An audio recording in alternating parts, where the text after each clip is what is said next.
সুপ্রিয় শিক্ষার্থী বন্ধুরা, আসসালামু আলাইকুম। এই ভিডিওতে আমি ষষ্ঠ শ্রেণীর গণিতের পূর্ণসংখ্যার জগৎ শিখন অভিজ্ঞতার 86, 87 এবং 88 পৃষ্ঠার সমাধান নিয়ে আলোচনা করব। এর আগের পৃষ্ঠার সমাধানগুলো ইতিমধ্যে দেওয়া হয়ে গিয়েছে। তোমরা যারা দেখোনি, ডেসক্রিপশনে লিঙ্ক দেওয়া আছে, প্রয়োজনে দেখে আসতে পারো। চলো তাহলে শুরু করা যাক। তোমরা স্ক্রিনে দেখতে পাচ্ছ 86 পৃষ্ঠার এই যে এটা হচ্ছে পূর্ণসংখ্যার ক্রম। এখন আমরা পূর্ণসংখ্যার ক্রম সম্পর্কে জানব। এবার আমরা বুঝে এখানে যে রিডিংগুলো আছে এগুলো একটু পড়ে নেই। হ্যাঁ, কী বলা হচ্ছে দেখো, রোমা ও রানী যে গ্রামে বাস করে সেখানে সিঁড়ি বাঁধানো একটি পুকুর আছে। পুকুরের পার হতে নিচতলা পর্যন্ত 10টি ধাপ আছে, মানে 10টি সিঁড়ি আছে আর কি, সিঁড়িগুলোকে ধাপ বলছে। একদিন তারা পুকুর পাড়ে গিয়ে দেখে যে পার হতে 5 ধাপ নিচে পানি আছে। বর্ষাকালে পানি কোথায় ওঠে তা দেখার জন্য তারা পানির বর্তমান স্তরকে 0 দ্বারা চিহ্নিত করলো। তারপর উপরের দিকে ধাপগুলোকে 1, 2, 3, 4, 5 দ্বারা চিহ্নিত করলো। তার মানে তারা পুকুরের বর্তমানে যে যতটুকু অবস্থায় পানি আছে সেটাকে 0 ধরলো। 0 ধরে তার উপরে যেই সিঁড়িগুলো আছে সেগুলোকে 1, 2, 3, 4, 5 এভাবে দিল। হ্যাঁ, তা এতটুকু এখানে বললো। এবার এরপরে কি আছে দেখো, বর্ষাকালে বৃষ্টির পর তারা দেখলো যে পানির স্তর 3 ধাপ পর্যন্ত উপরে উঠছে। তার মানে বর্ষাকালে যেহেতু বৃষ্টি হয়ে পানির উচ্চতা বেড়ে যায়, হ্যাঁ, তাহলে বর্ষাকালে বৃষ্টির পর পানির উচ্চতা ওই যে 0 অবস্থান থেকে উপরে যে ধাপ 1, 2, 3, 4 এরকম ধাপগুলো আছে সেগুলোর 1, 2, 3, 3 ধাপ পর্যন্ত বৃষ্টির পানি, যে পুকুরের পানি 3 ধাপ পর্যন্ত উপরে উঠছে। বর্ষা চলে যাওয়ার কয়েক মাস পর দেখা গেল যে পানির স্তর 0 চিহ্নের 3 ধাপ নিচে নেমেছে। আবার বর্ষা যখন বর্ষা চলে যাওয়ার পর পানি শুকিয়ে গিয়ে, হ্যাঁ, পানিটা নিচে নামতে একেবারে 0 যে ছিল সেই 0 থেকেও নিচে নেমে 3 ধাপ নিচে নেমে গিয়েছে। এটাই বলেছে। এগুলো কিন্তু আমরা ছবিতে দেখতে পাচ্ছি। যেমন এই যে এটা 0 হচ্ছে, এটা হচ্ছে বর্তমান অবস্থা, আর 0 এর উপরে যে 1, 2, 3, 4, 5 এরকম, হ্যাঁ, বর্ষাকালে পানি এই যেরকম এই 0, 1, 2, 3 পর্যন্ত উপরে উঠে গিয়েছে। আবার পানি যখন শুকিয়ে যাচ্ছে বর্ষার পরে, তখন কিন্তু পানিগুলো এই যে 0 এর নিচেও কিন্তু এরকম সিঁড়িগুলো আছে, ধাপগুলো আছে। এগুলো পানি শুকিয়ে পানি নিচে নামতে একেবারে 3 ধাপ নিচে নেমেছে বলেছে। এবার দেখো কি বলা হচ্ছে, ওরা নিচের ধাপগুলোকে কিভাবে চিহ্নিত করবে সেটা নিয়ে এবার চিন্তায় পড়ে গেল।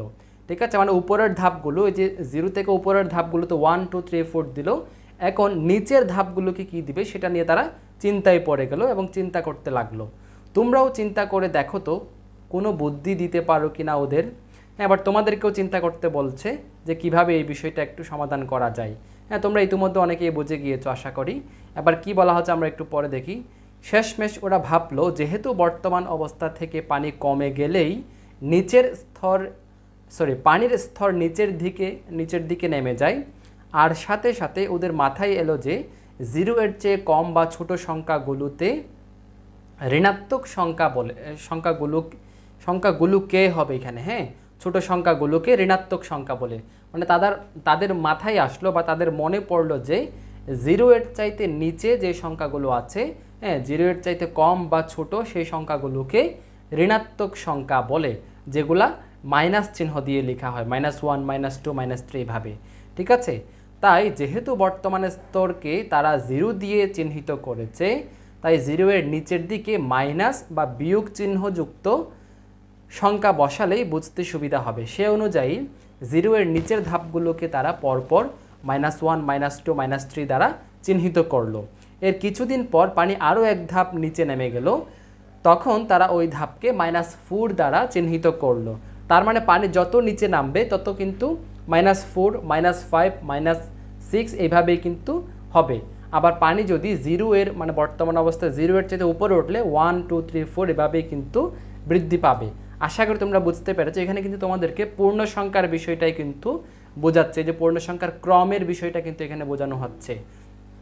আর আমরা ইতিপূর্বে মানে এর আগের পর্বে আমরা ইতিমধ্যে জেনেছি যে পূর্ণ সংখ্যা কি। হ্যাঁ, পূর্ণ সংখ্যার কয় প্রকার। আমরা পূর্ণ সংখ্যার মধ্যে ঋণাত্মক পূর্ণ সংখ্যা চিনেছি। এই যে ঋণাত্মক পূর্ণ সংখ্যা হচ্ছে -1, -2, -3 এভাবে যেতেই থাকবে।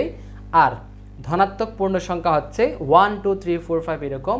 আর 0 সহ ধনাত্মক পূর্ণ সংখ্যা অর্থাৎ 0, 1, 2, 3, 4, 5 ডট ডট মানে ইত্যাদি ইত্যাদি, এগুলো হচ্ছে অঋণাত্মক পূর্ণ সংখ্যা। আশা করি বুঝতে পেরেছো।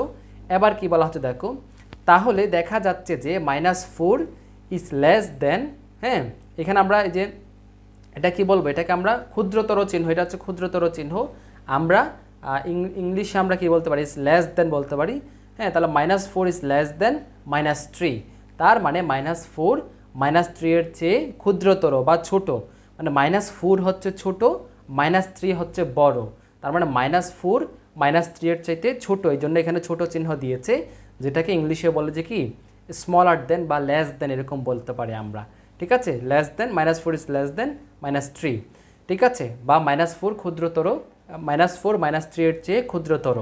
অনুরূপভাবে বলা যায় যে -5 ক্ষুদ্রতর -4, মানে -5 কিন্তু -4 এর চেয়ে ছোট, এই জন্য এখানে মাঝখানে কিন্তু এখানে কি কোন চিহ্ন হবে, ক্ষুদ্রতর চিহ্নটাই হবে। এবার আরেকবার সংখ্যা রেখায় পূর্ণ সংখ্যাগুলো স্থাপন করি। এখানে একটা পূর্ণ সংখ্যার যে একটা রেখা, যে পূর্ণ সংখ্যার একটা সংখ্যা রেখা এঁকেছে, এখানে এটা হচ্ছে 0 বিন্দু, 0 বিন্দু এর ডানে হচ্ছে ধাপগুলো পরপর বৃদ্ধি পেয়েছে, মানে 1 to 1 এর চেয়ে 2 বড়, তার চাইতে 3 বড়, তার চাইতে 4 বড়, এরকম এইভাবে প্লাস ইনফিনিটিভ মানে অসংখ্য অসীম পর্যন্ত যেতেই থাকবে। আবার 0 এর বামে কিন্তু সংখ্যা রেখায় ঋণাত্মক পূর্ণ সংখ্যা -1 -2 -3 ভাবে যেতেই থাকবে, এবং 0 এর যত বামে যাবে তত কিন্তু মান কমবে, মানে 0 এর চাইতে একটু কম হচ্ছে -1, মানে 0 এর চাইতে ছোট, কিন্তু -1 0 এর চাইতে ছোট, এই -1 এর চাইতেও ছোট হচ্ছে -2, -2 এর চাইতেও ছোট হচ্ছে -3, -4 আরও ছোট, -5 আরও ছোট, মানে যত বামে যাবে তত কিন্তু মান কমতে থাকবে। আশা করি তোমরা বুঝতে পেরেছো। আর যত ডানে যাবে মান কিন্তু বৃদ্ধি পাবে। তো এটা থেকে আমরা একটা বিষয় কি বলতে পারি, সংখ্যা রেখায় যত বামে যাবে তত মান কমবে, আর সংখ্যা রেখায় যত ডানে যাব তত মান বৃদ্ধি পাবে। ঠিক আছে, সংখ্যা রেখায় যত বামে যাবে তত মান কমবে, যত ডানে যাবে তত মান বাড়বে। আশা করি বুঝতে পেরেছো। এবার আমরা পরবর্তী পৃষ্ঠায় যাই। পরবর্তী পৃষ্ঠায় কি আছে দেখি, এটা হচ্ছে 87 পৃষ্ঠা। হ্যাঁ, 87 পৃষ্ঠা। আবার দেখো, আমরা জানি 7 ইজ গ্রেটার দেন 4, ঠিক আছে, তাহলে 7 4 থেকে বড়, এটা তো আমরা প্রত্যেকে জানি, মানে 7 4 এর চেয়ে বড়, এবং সংখ্যা রেখায় আমরা দেখি যে 4 এর ডানে 7, ঠিক আছে, যেহেতু 7 4 এর চাইতে বড়, তাহলে অবশ্যই 7টা সংখ্যা রেখার মধ্যে 4 এর ডানে অবস্থান করবে। আমি একটু আগেই তোমাদের বলেছি যে সংখ্যা রেখায়, হ্যাঁ, বড় যত ডানে যাবে তত কিন্তু মান বাড়বে, তাহলে 4 এর চাইতে 7 যেহেতু বড়, তাহলে 7টা নিশ্চয়ই 4 এর ডানে অবস্থান করবে। আশা করি বুঝতে পেরেছো। অনুরূপভাবে 4 ইজ গ্রেটার দেন 0, মানে 4 0 এর চাইতে বড়, অর্থাৎ 0 এর ডানে অবস্থান করবে 4। হ্যাঁ, যেহেতু 4 বড় তাই 4টা ডানে অবস্থান করবে, আর 0 যেহেতু ছোট তাই 0টা অবশ্যই 4 এর বামে অবস্থান করবে, মানে যেটা বড় সংখ্যা রেখায় সেটা ডানে অবস্থান করবে, যেটা ছোট সংখ্যা রেখায় সেটা বামে অবস্থান করবে। ঠিক আছে, এভাবে দেখো কি বলা হচ্ছে, আবার যেহেতু -3 এর ডানে 0, সুতরাং 0 ইজ গ্রেটার দেন -3, যেহেতু -3টা 0 এর বামে অবস্থান করছে, তার মানে 0 এর চাইতে ছোট হচ্ছে কে, -3, তার মানে আমরা বলতে পারি যে 0 ইজ গ্রেটার দেন -3, বা লিখতে পারি -3 ইজ লেস দেন 0, ঠিক আছে, বা আমরা লিখতে পারি যে -3টাকে যদি প্রথমে লিখি তাহলে এই চিহ্নটা হয়ে যাবে কি লেস দেন, মানে ক্ষুদ্রতর চিহ্ন হয়ে যাবে, -3 ইজ লেস দেন বা স্মলার দেন 0। তারপর দেখো, অনুরূপভাবে -8 এর ডানে হচ্ছে -3, আমরা সংখ্যা রেখায় যদি দেখি তাহলে দেখবো যে আমরা -8 এর ডানে হচ্ছে -3, তার মানে -8 হচ্ছে ছোট, যেটা ডানে অবস্থান করবে, যেমন -3 ডানে, তাই -3টা অবশ্যই -8 এর চাইতে বড়। তার মানে এটা সম্পর্কটাকে আমরা কি বলতে পারি, -3 is greater than -8, -3 is greater than -8, মানে -3 বড়, -8 হচ্ছে ছোট। ঠিক আছে, এভাবে আমরা দেখতে পাই সংখ্যা রেখায় আমরা ডান দিকে গেলে সংখ্যার মান বৃদ্ধি পায়, বাম দিকে গেলে হ্রাস পায় বা কমে, হ্রাস মানে হচ্ছে কমে, যেটা আমি একটু আগেই বলেছি। আশা করি তোমরা বুঝতে পেরেছো। অতএব -3 ইজ লেস দেন -2, আবার দেখো -2 is less than -1, -1 is less than 0, 0 is less than 1, হ্যাঁ, 1 ইজ স্মলার দেন বা লেস দেন 2, তারপর হচ্ছে 2 ইজ লেস দেন 3, তারপর হচ্ছে, অর্থাৎ আমরা পূর্ণ সংখ্যাগুলোকে পর্যায়ক্রমে -4 -3 -2 -1 আবার 0 1 2 3 আকারে লিখতে পারি। ঠিক আছে, এভাবে আমরা লিখতে পারি, আর যেটা আমরা সংখ্যা রেখায় দেখেছি। এবার দেখো নিচের ছবিটা দেখো, তোমাদেরকে বোঝার সুবিধার্থে একটা সিঁড়ি এঁকে, এই যে সিঁড়ি এঁকে এখানে বোঝানো হয়েছে। সিঁড়ির সমতল অবস্থান, হ্যাঁ মনে করো যে আমাদের ভূমি, আমরা একদম মাটিতে, হ্যাঁ এই যে রাস্তায় যে সমতল ভূমি, সেই রাস্তার সমতল ভূমিকে আমরা 0 ধরতে পারি। ঠিক আছে, এটা হচ্ছে 0। এবার রাস্তা থেকে আমরা যত নিচে নামবো সেটা হবে যে -1 -2। ঠিক আছে, এই যে -1, এই যে সমতল ভূমি থেকে 0 থেকে যত নিচে নামবো তত কিন্তু ঋণাত্মক, -1 -2 -3 -4 এভাবে কিন্তু কমতে থাকবে। এটা কিন্তু কমছে, কিন্তু এটা বৃদ্ধি পাচ্ছে না। এখানে কিন্তু 2 3 এগুলো বড় দেখে কিন্তু বৃদ্ধি পাচ্ছে মনে করলে হবে না। এগুলো যেহেতু ঋণাত্মক, এই ঋণাত্মক, এই যে ঋণাত্মক 1 মানে -1 মানে হচ্ছে অবশ্যই 0 এর চাইতে কম, -2 মানে হচ্ছে অবশ্যই -1 এর চাইতে আরও কম, -3 মানে হচ্ছে আরও কম। ঠিক আছে, -4 মানে আরও নিচে, মানে আরও কম। ঠিক আছে, যত নিচে যাবে তত কিন্তু মান কিন্তু কমতে থাকবে। ঠিক আছে, আবার তদ্রূপ এখানে যদি বিপরীতভাবে যদি এটা যদি যত উপরে উঠবে তত কিন্তু মান বৃদ্ধি পাবে। ঠিক আছে, 0 এর চাইতে সমতল ভূমি থেকে যত উপরে উঠবে তত কিন্তু মান বৃদ্ধি পাবে। যেগুলো হচ্ছে 1 2 3 এগুলো হচ্ছে +1 আর কি, প্লাসটা না লিখলেও সমস্যা নাই, এই জন্য এই প্লাসটা লিখে নাই। তাহলে 1 2 3 4 এগুলো যত উপরে উঠবে তত কিন্তু মানটা বৃদ্ধি পাবে, তত কিন্তু বাড়ছে কিন্তু। ঠিক আছে, আশা করি তোমরা বুঝতে পেরেছো। এবার দেখো নিচে কি বলা হচ্ছে, দেখো এবার ছবি থেকে পাওয়া ধারণা নিয়ে, ছবিতে কিন্তু আমরা একটা ধারণা পেলাম, কোনটা ছোট কোনটা বড় একটা ধারণা পেয়েছি, স্পষ্ট ধারণা পেয়েছি। সেই ধারণা নিয়ে ক্ষুদ্রতর চিহ্ন অথবা বৃহত্তর চিহ্ন দিয়ে নিচের খালি ঘরগুলো পূরণ করে, এগুলো আমরা এবার খুবই ঠান্ডা মাথায় বুঝে বুঝে চিন্তা করে আমরা এগুলো পূরণ করব। আশা করি তোমরা প্রত্যেকে এটা পারবে। ঠিক আছে, আমি এগুলো সবগুলো এখন পূরণ করে দিচ্ছি, তবে তোমরা নিজেরাও কিন্তু একবার চিন্তা করবে। ঠিক আছে, যেমন দেখো -1, তারপর এখানে বক্স আছে খালি ঘর 1, তাহলে এখানে কোনটা বড় হবে? আমরা এখানে এই যে দুইটা চিহ্ন থেকে কোনটা চিহ্নটা বসাবো? আগে প্রথমটা আমরা দেখব, প্রথমটা যদি ছোট হয় আমরা ছোট চিহ্ন বসাবো, প্রথমটা যদি বড় হয় বড় চিহ্ন বসাবো। তাহলে -1 অবশ্যই 1 এর চাইতে ছোট, তাহলে আমরা এখানে কোন চিহ্ন বসাবো? ছোট চিহ্ন। তাহলে আমরা এখানে কি বসাবো? এই যে ছোট চিহ্ন বসাবো। ঠিক আছে, আমার এটা এখানে একটু লিখতে কষ্ট হচ্ছে, তোমরা আশা করি বুঝে নিয়েছি। এটা আমরা কোন চিহ্ন দিলাম?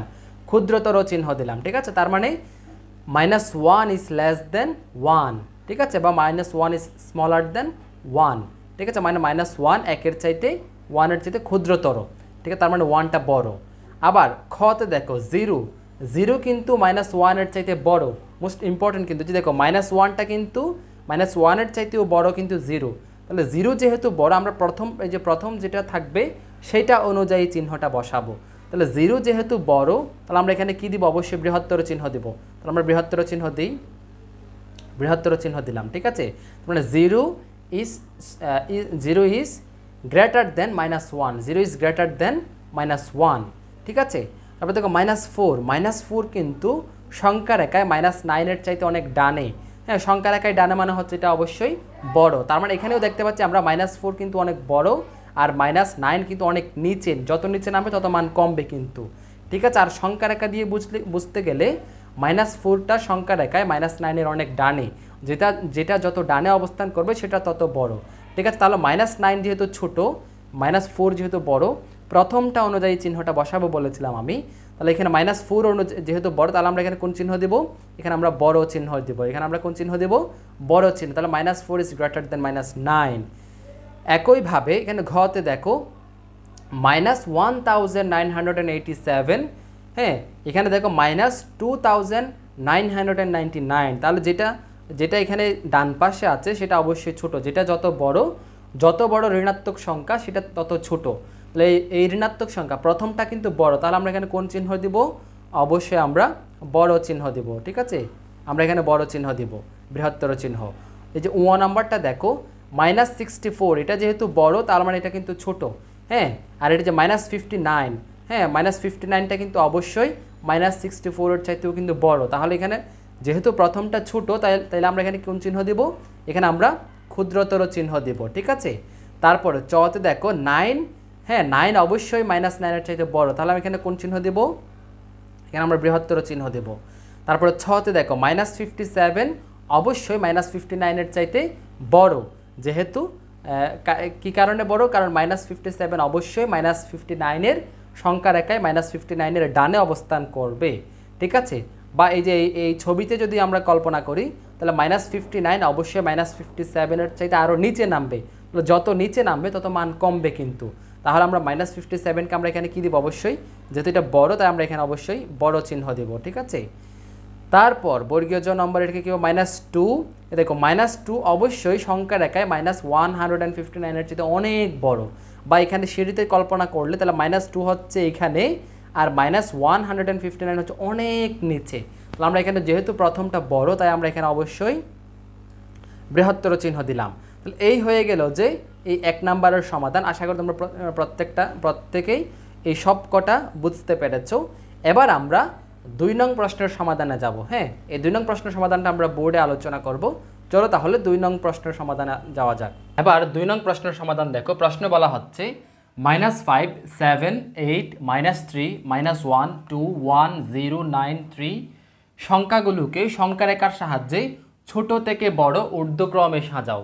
এই যে ছোট থেকে বড় ঊর্ধ্বক্রমে সাজাতে বলেছে সংখ্যাগুলোকে, এটা একেবারে সহজ। প্রথমত আমাদেরকে একটা সংখ্যা রেখা এঁকে দেখাতে হবে, যেহেতু এখানে সংখ্যা রেখার সাহায্যে বলেছে। আমি সমাধানটি এখানে লিখে রেখেছি যাতে সময় একটু কম লাগে, ভিডিওটা অনেক লম্বা হয়ে যায়, তাই আমি আগে থেকে লিখে রেখেছি। এটা একেবারে সহজ, আমরা একটু সমাধানটা একটু এক নজর দেখে নিই। কী বলা হচ্ছে দেখো, প্রথমত আমরা লিখব যে একটি সংখ্যা রেখা আঁকি এবং বিন্দুগুলো চিহ্নিত করি। একটা সংখ্যা রেখা আঁকলাম, সংখ্যা রেখার মধ্যে আমরা এই যে -5, এই যে -5, 7, এই যে 7, 8, 8, তারপরে যে -3, -3, -1, -1, 2, এই যে 2, 1, 0, 9, তারপরে যে 3, আমরা বিন্দুগুলো কিন্তু এখানে চিহ্নিত করলাম সংখ্যা রেখার মধ্যে। এবার সংখ্যা রেখায় আমরা একটা বিষয় জানি যে সংখ্যা রেখার যত ডানে যাবে তত মান বাড়বে, সংখ্যা রেখার যত বামে আসবে তত মান কমবে। তার মানে সংখ্যা রেখার সর্ববামের সংখ্যাটি হবে যে সবচাইতে ছোট, ঠিক আছে। তাহলে দেখো সংখ্যা রেখা থেকে দেখা যায় সর্ববামে অবস্থিত সংখ্যাটি -5, তার মানে -5ই হচ্ছে সংখ্যাগুলোর মধ্যে সবচাইতে ছোট বা সর্বনিম্ন, ঠিক আছে। এখন সংখ্যাগুলোকে মানের ঊর্ধ্বক্রমে সাজিয়ে পাই। তাহলে মানের ঊর্ধ্বক্রমে আমরা কিভাবে সাজাবো ছোট থেকে বড়?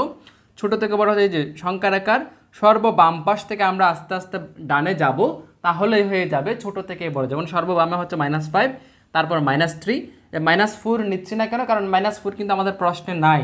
প্রশ্নে যেগুলো আছে আমরা শুধুমাত্র সেগুলাই নিব। -5, -3, -1, 0, 1, 2, 3, 7, 8, 9। এই যে আমরা প্রথমত এই যে দেখো -5 ক্ষুদ্রতর, যেহেতু এটা -5 সবার ছোটো তাই এখানে ছোট চিহ্ন হবে। -5 ক্ষুদ্রতর, -3 ক্ষুদ্রতর, -1, এইভাবে আমরা 9 পর্যন্ত লিখলাম। হ্যাঁ, সুতরাং এবার এগুলাকে আমরা আবার কমা দিয়ে এই যে ছোট থেকে বড় মানের ঊর্ধ্বক্রমে সাহায্যে এটাই পাই এবং এটাই হবে যে আমাদের আনসার। আশা করি খুব সহজে বুঝতে পেরেছো। এবার আমি পরবর্তী প্রশ্নের সমাধানে যাব। এবার 3 নং প্রশ্নে কি বলা হচ্ছে দেখো, বলা হচ্ছে কোনো একটি নির্দিষ্ট দিনে বিভিন্ন দেশের 4টি স্থানের তাপমাত্রা তালিকা নিম্নে উল্লেখ করা হলো। তাহলে এখানে একটা তালিকা দেওয়া আছে, দেখো এখানে ঢাকা, কাঠমান্ডু, শ্রীনগর, রিয়াদ এই 4টা দেশের স্থানের তাপমাত্রা দেওয়া আছে। তাহলে ঢাকা হচ্ছে বাংলাদেশের রাজধানী আমরা জানি, তাহলে এটা হচ্ছে বাংলাদেশের।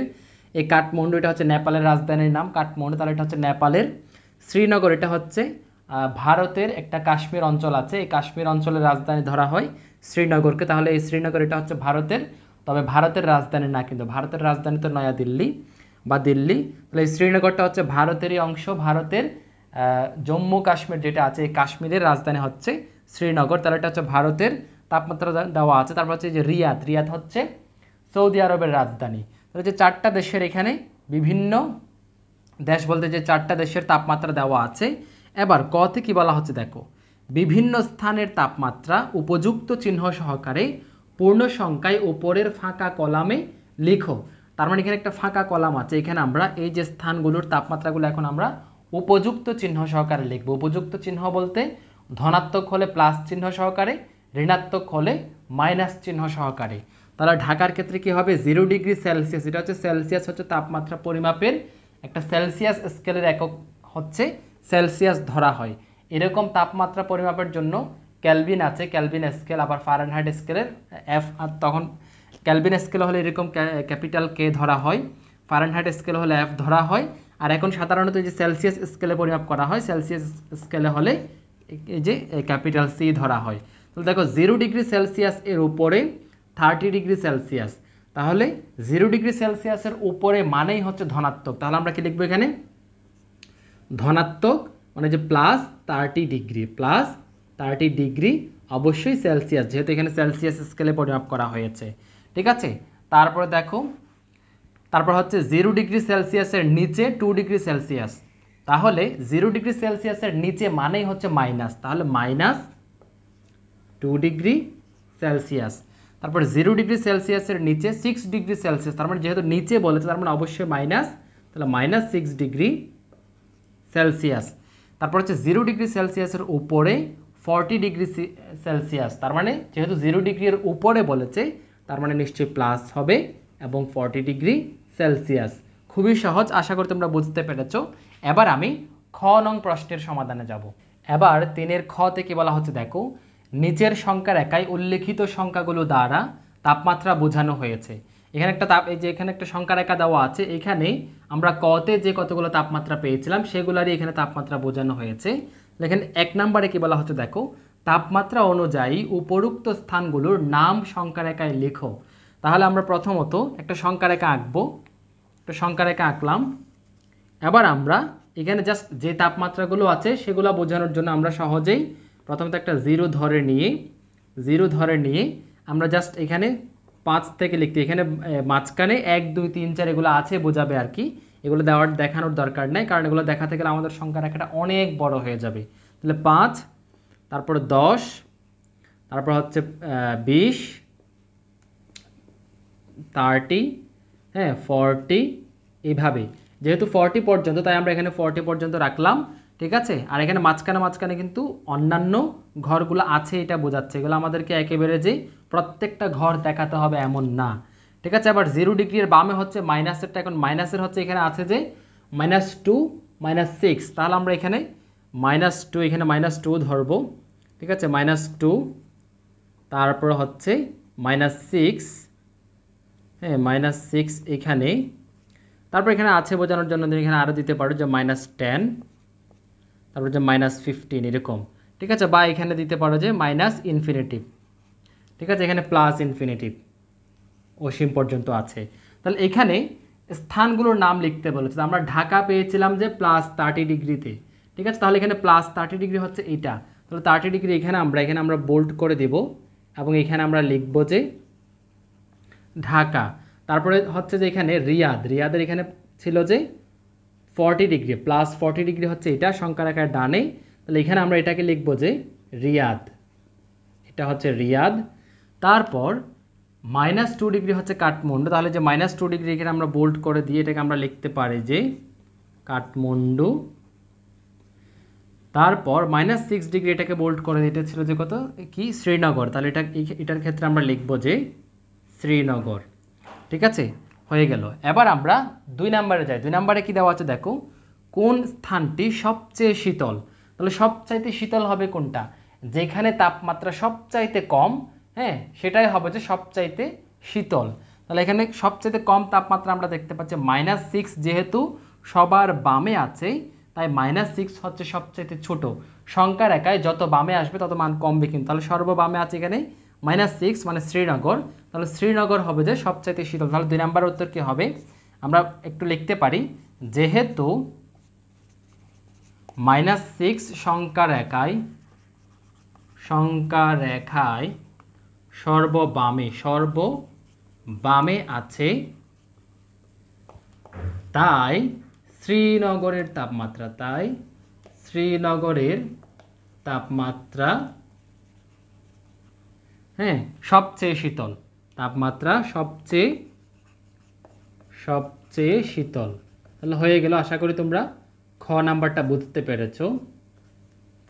এবার এই যে 3 নাম্বারটা কি বলা হচ্ছে, দেখো হ্যাঁ 2 নাম্বারটা বুঝতে পেরেছো আশা করি। যে সকল স্থানের তাপমাত্রা 10 ডিগ্রি সেলসিয়াসের বেশি সেই সকল স্থানের নাম লিখো। আমরা এই যে 1 নাম্বারের এখানে দেখি আমরা 10 ডিগ্রি সেলসিয়াসের বেশি কোন কোন স্থানের তাপমাত্রা আমরা এই যে কতে পেয়েছিলাম, যে এইখান থেকে কিন্তু এই প্রশ্নগুলো করা হচ্ছে।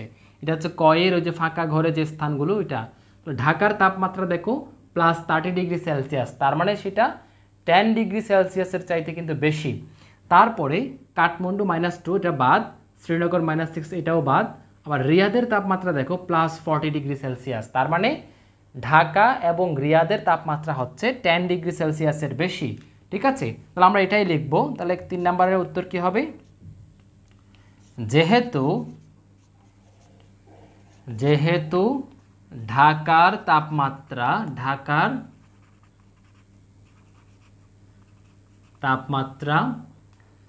+30°C এবং আরেকটা হচ্ছে কি রিয়াদ কোন দেশের রাজধানী বলেছিলাম?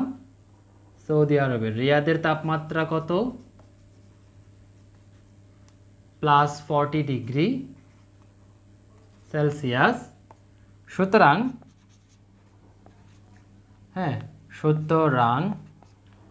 ঢাকা ও রিয়াদের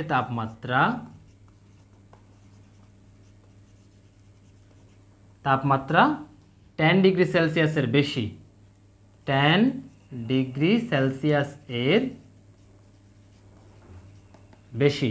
আশা করি বুঝতে পেরেছো। এই হলো 3 নংয়ের সমাধান। এবার 4 নং প্রশ্নে কি বলা হচ্ছে দেখো, নিচে প্রদত্ত সংখ্যাদ্বয়ের মধ্যে কোনটি অন্যটি ডানে অবস্থিত তা সংখ্যা রেখায় দেখাও।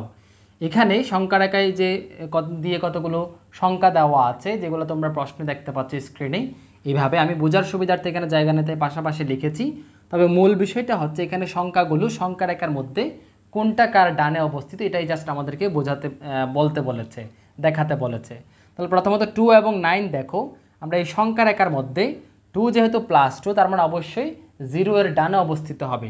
তাহলে 0 হচ্ছে 0 এর ডানে, যে এখানে 2 ঘর ডানে, এখানে হচ্ছে 2, আমরা বোল্ড করে দিলাম। 9 হচ্ছে এখানে যে +10 এর 1 ঘর আগে, তাহলে এখানে হবে যে 9। ঠিক আছে, এটা হচ্ছে কি 2 এবং 9 এরটা হচ্ছে এটা। তাহলে আমরা বলতে পারি সংখ্যা রেখায় দেখা যায় 2, যে 9 কি দেখতে পাচ্ছি আমরা, 9 সংখ্যা রেখায় 2 এর ডানে অবস্থিত। তাহলে আমরা 9কে, আমরা যেটা হচ্ছে 9কে আমরা 2 এর ডানে অবস্থিত দেখতে পাচ্ছি। এবার -2 এবং 5 এর ক্ষেত্রে কোন রকম হবে? -2 এবং 5 এটার ক্ষেত্রে আমরা প্রথমত সংখ্যা রেখার মধ্যে আমরা এগুলো স্থাপন করব। তাহলে -2 যেহেতু, তার মানে নিশ্চয়ই 0 এর বামে আসবে। তাহলে 0 এর বামে আগের এগুলো মুছে দেই।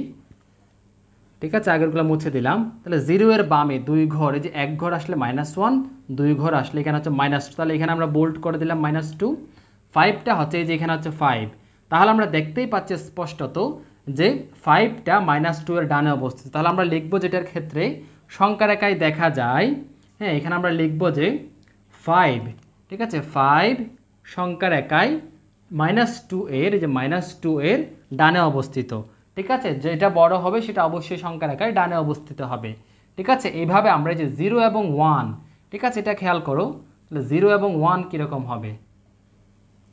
0 এবং 1 এরটা এবার আমরা দেখি। 0 এবং 1, ঠিক আছে, দেখো 0 হচ্ছে এখানে আমরা এই যে 0 দেখতে পাচ্ছি, 0 এর এখানে আমরা বোল্ড করে দিলাম। 1 হচ্ছে 0 এর পরেই হচ্ছে 1, 0 এর পরেই হচ্ছে 1। ঠিক আছে, তাহলে 1টা অবশ্যই, যে 1টা অবশ্যই 0 এর ডানে অবস্থিত, যেহেতু এটা +1। তাহলে আমরা লিখব যে সংখ্যা রেখায় দেখা যায় 1 সংখ্যা রেখায় 0 এর ডানে অবস্থিত। ঠিক আছে, আবার -11 এবং 10 দেখো। তাহলে -11 এবং 10 এরটা আবার দেখাই। -11 এবং 10, ঠিক আছে, এটা কীরকম দেখো। -11 হচ্ছে যেখানে -10 এর পরে 1 ঘর হচ্ছে, এটা হচ্ছে -11। আগেরগুলো মুছে দেই। তারপর +10, এই যে 10 এর এখানে হচ্ছে 10। তাহলে আমরা দেখতেই পাচ্ছি এই 10টা হচ্ছে -11 এর ডানে অবস্থিত।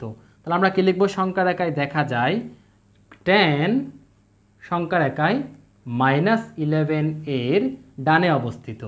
একইভাবে -6 এবং 6, আশা করি তোমরা বুঝে গিয়েছো, এটাও তোমরা খুব সহজে পারবে। তোমরা বইতে পেন্সিল দিয়ে বইতে যে সংখ্যা রেখা আছে ওইখানে এগুলো তোমরা বোল্ড করে দিতে পারো। ঠিক আছে, জাস্ট কথাটা তোমরা নিজেরা মুখে মুখে বলবে বা খাতায় লিখবে আর কি। ঠিক আছে, তাহলে -6 এবং 6 এটা কোন রকম হবে? আগেরগুলো মুছে দেই। আগেরগুলো মুছে দিলাম। তাহলে -6 হচ্ছে যে -5-এর এক ঘর বামে হচ্ছে -6, আর +6টা হচ্ছে যে 5-এর এক ঘর পরে হচ্ছে +6। তাহলে আমরা কি লিখবো, সংখ্যা রেখায় দেখা যায় বা সংখ্যা রেখা হতে পাই -6 হবে, 6 সংখ্যা রেখায় -6 এর ডানে অবস্থিত। সব সময় যেটা বড় সেটাই হবে যে ডানে। আর আমরা তো জানি সংখ্যা রেখায় যত ডানে যাবে তত মান বাড়বে, যত বামে হবে তত মান কমবে। ঠিক আছে, বামে মানে ছোট, ডানে মানে হচ্ছে বড়। ঠিক, তাহলে আমরা যেহেতু 6 এটা ধনাত্মক, এটা বড়, তাই এটা অবশ্যই সংখ্যা রেখায় -6 এর ডানে অবস্থিত হবে। আমরা কিন্তু এগুলা দেখলেই কিন্তু বলে দিতে পারবো কোনটা ডানে কোনটা বামে। যেটা বড় সেটা হবে ডানে, যেটা ছোট সেটা বামে। যেমন এখানে 9 বড়, তাই 9 এটা ডানে। 5 বড়, তাই 5 এটা সংখ্যা রেখায় ডানে। 1 বড়, তাই 1 এটা সংখ্যা রেখায় ডানে। তারপরে যে 10 এটা বড়, তাই সংখ্যা রেখায় ডানে হবে। আর এই যে 6 বড় এখানে, তাই 6 অবশ্যই সংখ্যা রেখায় ডানে অবস্থান করবে। তাহলে এই ছিল 4 নং প্রশ্নের সহজ সমাধান। আশা করি তোমরা বুঝতে পেরেছো। এবার 5 নং প্রশ্নটি দেখো কি বলা হচ্ছে, যে নিম্নে প্রদত্ত সংখ্যাদ্বয়ের মধ্যবর্তী পূর্ণ সংখ্যাগুলো মানের ঊর্ধ্বক্রম অনুযায়ী লিখো। তার মানে এখানে 4টা প্রশ্ন আছে, ক, খ, গ, ঘ। এখানে যে দুইটা সংখ্যা আছে, এই সংখ্যাদ্বয়ের মাঝখানে যে সংখ্যাগুলো আছে সেগুলো আমাদেরকে মানের ঊর্ধ্বক্রম অনুযায়ী, কিন্তু এটা হচ্ছে শর্ত আমাদের, যে মানের ঊর্ধ্বক্রম, অবশ্যই মানের ঊর্ধ্বক্রম হতে হবে। এলোমেলো হলে হবে না, মানের অর্ধক্রম হলেও হবে না। মানের ঊর্ধ্বক্রম মানে হচ্ছে ছোট থেকে ক্রমান্বয়ে বড়। ঠিক আছে, ছোট থেকে বড়তে যাবে। তাহলে এটার জন্য আমাদেরকে কি করতে, প্রথমত আমি ক নাম্বারটা লিখছি, যে 5-এর ক। এখন যে 5-এর ক, তাহলে কীরকম দেখো, 0 এবং -7 আমরা লিখতে পারি যে 0 এবং -7 এর মধ্যবর্তী সংখ্যা মানের ঊর্ধ্বক্রমে সাজিয়ে পায়। হ্যাঁ, তাহলে 0 এবং -7 এর মধ্যবর্তী যেহেতু বলেছে, তাই 0ও লিখতে পারবো না, -7ও লিখতে পারবো না, এটা জাস্ট মাঝখানেরগুলো লিখবো। এবং যেহেতু মানের ঊর্ধ্বক্রমে, তাই সবচাইতে ছোটটা আগে লিখবো। তাহলে সবচাইতে ছোট কোনটা, সবচাইতে ছোট হচ্ছে -7 এর আগেরটা। তাহলে -7 এর আগের কোনটা, -6, তারপর হচ্ছে -5, তারপর -4, -3, -2, -1, 0, 1। আচ্ছা, 0 এর মধ্যবর্তী, তাহলে 0 এটা বাদ, তাহলে 0 বাদ, জাস্ট এতটুকুই। হ্যাঁ, যে -6 থেকে -1 পর্যন্ত এগুলাই হচ্ছে 0 এবং -7 এর মধ্যবর্তী সংখ্যা মানের ঊর্ধ্বক্রমে সাজিয়ে আমরা লিখলাম। একইভাবে আবার আমরা খ নাম্বারটা কীভাবে দেখো। ঠিক আছে, খ নাম্বারটা প্রথমত আমরা এই যে কথাটা লিখব, যে -4 এবং 4 এর মধ্যবর্তী সংখ্যা মানের ঊর্ধ্বক্রমে সাজিয়ে পাই।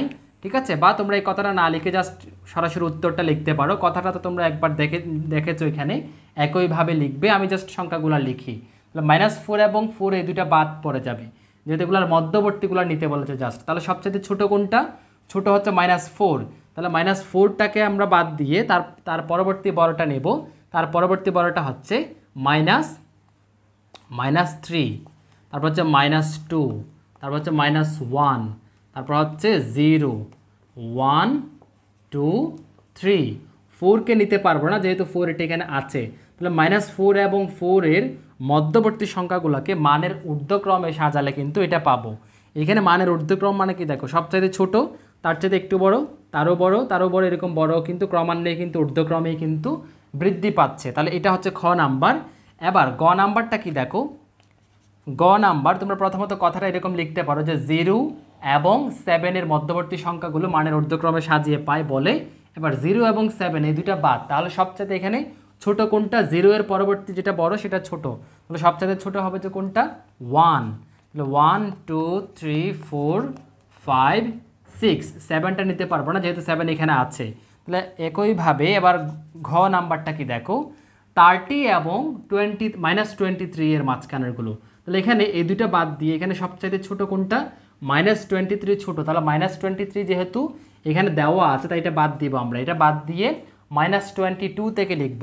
তাহলে আবার এটা লিখো -22, তারপর হচ্ছে -21, এখানে অনেকগুলো আছে। তারপর হচ্ছে -20, -19, তারপর হচ্ছে -18, হ্যাঁ। তারপর আচ্ছা আমরা শেষে আরেকবার মিলিয়ে দেখব, কারণ এগুলো হচ্ছে সিরিয়ালে উল্টাভাবে লিখে যেতে হচ্ছে, তাই অনেক সময় কিন্তু ভুল হয়ে যেতে পারে, তাই তোমরা কেয়ারফুলি লিখবে। তাহলে -22, -21, -20, -19, -18, -17, -16, তারপর হচ্ছে -15, এগুলো কিন্তু ক্রমান্বয়ে কিন্তু বড়, ঠিক আছে। এই -16 চাইতে কিন্তু -15 বড়, ঠিক আছে, মানের ঊর্ধ্বক্রমে যাচ্ছে। -14, তারপর হচ্ছে -13, তারপর হচ্ছে -12, -11, -10, -9, -8, -7, -6, -5, তারপর হচ্ছে -4, -3, -2, তারপর হচ্ছে -1, 0, তারপর হচ্ছে কত পর্যন্ত? আচ্ছা তারপর হচ্ছে 30 পর্যন্ত যেতে হবে। এবার আমরা 30, যে 1, 2, 3, 4, 5, 6, 7, 8, 9, 10, 11, 12, 13, 14, 15, 16, 17, 18, 19, 20, তারপর এদিকে দেখো, হ্যাঁ এই জায়গাটায় লিখি আমরা, ঠিক আছে। 20 পর্যন্ত, তারপর হচ্ছে 21, 22, 23, 24, আশা করি তোমরা বুঝতে পেরেছো। 25, 26, 27, 28, 29, 30 কিন্তু লেখা যাবে না, কারণ যেহেতু 30 এখানে দেওয়া আছে, ঠিক আছে। তাহলে এটার বাকিটা এদিকে, তার মানে ঘতে যে 30 এবং -23 এর মধ্যবর্তী সংখ্যাগুলো মানের ঊর্ধ্বক্রমে সাজালে, দেখো -22 সবার ছোট, তারপর বড় হচ্ছে -21, তারপর -20, -19, -18, এইভাবেই কিন্তু ক্রমান্বয়ে কিন্তু ছোট থেকে বড়তে গিয়েছে। সবার বড় হচ্ছে কত? 29। 30টা লিখতে পারবো না, যেহেতু 30 এখানে দেওয়া আছে। আমাদের প্রশ্ন বলেছে মধ্যবর্তীগুলো, জাস্ট মাঝখানেরগুলো নেব। তাহলে এই হলো যে 5 নাম্বারের ক, খ, গ, ঘ এর সমাধান। আশা করি তোমরা বুঝতে পেরেছো। এবার আমি 6 নাম্বারে চলে আসবো। তোমরা না বুঝলে নিচে কমেন্টস করে জানাতে পারো। অনেক সময় কমেন্টস বক্স ইউটিউব কর্তৃপক্ষ বন্ধ করে দেয়, তখন তোমরা আমাদের একটা গ্রুপ আছে, ফেসবুক গ্রুপের লিঙ্ক কিন্তু ভিডিও ডেসক্রিপশনে দেওয়া থাকে। তোমরা গ্রুপে জয়েন হয়ে যাও, জয়েন হয়ে গিয়ে কোনো কিছু বুঝতে অসুবিধা হলে সেখানে তোমরা স্ক্রিনশট দিয়ে ওইটার প্রশ্নটা জানাতে পারো। এবার দেখো এখানে ক, খ, গ। ক নাম্বারটা দেখো, -20 হতে বড় 4টি ঋণাত্মক পূর্ণ সংখ্যা লিখো। এটা তো একদম ইজি, যেহেতু তোমরা আমরা এগুলা যেহেতু বুঝে গিয়েছি, তাহলে এটা অবশ্যই পারবো আমরা। তাহলে দেখো -20 থেকে বড়, হতে লিখেছে, হতে বড় 4টি ঋণাত্মক সংখ্যা, ঋণাত্মক পূর্ণ সংখ্যা, হ্যাঁ ঋণাত্মক পূর্ণ সংখ্যা হলো দিয়ে জাস্ট 4টি লিখলে হবে। -20 হতে বড়, তাহলে -20 হতে বড় কোনটা? -19, অবশ্যই -20 থেকে বড়। যেহেতু এটা কেন বড়? কারণ এটা সংখ্যা রেখায় কিন্তু -20 এর ডানে অবস্থান করবে। সংখ্যা রেখায় যত ডানে যাবে, যেটা ডানে থাকবে সেটার মান বড়। তাহলে -20 এর চাইতে কিন্তু -19 সংখ্যা রেখায় ডানে, তার মানে এটা বড়, ঠিক আছে। তারপর হচ্ছে -18, হ্যাঁ তারপর হচ্ছে -17, -16, ঠিক আছে। 4টা হয়ে গেল, 1, 2, 3, 4। আমি ধারাবাহিকভাবে লিখেছি। তোমরা যদি র্যান্ডমলি যদি 4টা লিখো, যে -20 হতে বড়, এলোমেলো 4টা লিখলেও কিন্তু সেটাও হবে, ঠিক আছে। তাহলে এই 4টাই হচ্ছে -20 হতে বড় 4টি ঋণাত্মক পূর্ণ সংখ্যা। এগুলো সবগুলা কিন্তু ঋণাত্মক পূর্ণ সংখ্যা।